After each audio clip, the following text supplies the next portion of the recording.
আসসালামু আলাইকুম। আজকে আপনাদের একেবারে সহজভাবে ঘি বানিয়ে দেখাবো। জমিয়ে রাখা দুধের সর দিয়ে আজকে আমি এই ঘিটা তৈরি করব। আমরা খাবারের জন্য যেভাবে দুধটা জাল করে নিই, ওর উপরে যে সরটা পড়ে ওটাই আমি জমিয়ে রেখেছিলাম, সেটা দিয়েই ঘি বানাবো। 1 কেজির মতো দুধের সর আমি এভাবে হাত দিয়ে চটকে নিয়েছি। চটকানো হয়ে গেলে এটাকে আমি 2-3 বার পানি দিয়ে ধুয়ে নিব। এটা নর্মাল পানি দিয়ে ধুয়ে নিলেই হবে।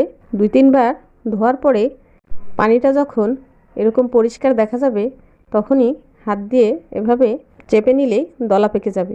চুলায় একটি প্যান বসিয়ে চুলাটা অন করে দুধের সরের দলাটা দিয়ে নাড়তে থাকবে। নাড়তে নাড়তে এটা আস্তে আস্তে গলে যাবে।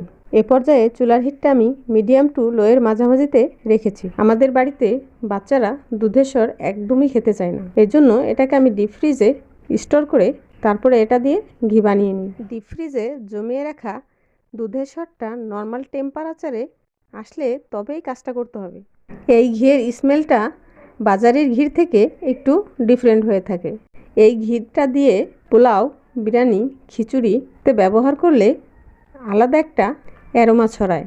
এটা একটু পরপর নিচ থেকে নেড়ে দিতে হবে যাতে পুড়ে না যায়। এটা যখন পোড়া পোড়া ভাব হয়ে আসবে, তখনই ঘিটা একেবারে স্বচ্ছ হয়ে আসবে। এখন চুলাটা বন্ধ করে দেব।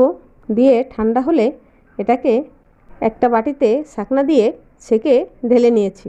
এবার একটা কাচের বয়মে ঢেলে সংরক্ষণ করে রাখা যাবে অনেক দিন পর্যন্ত।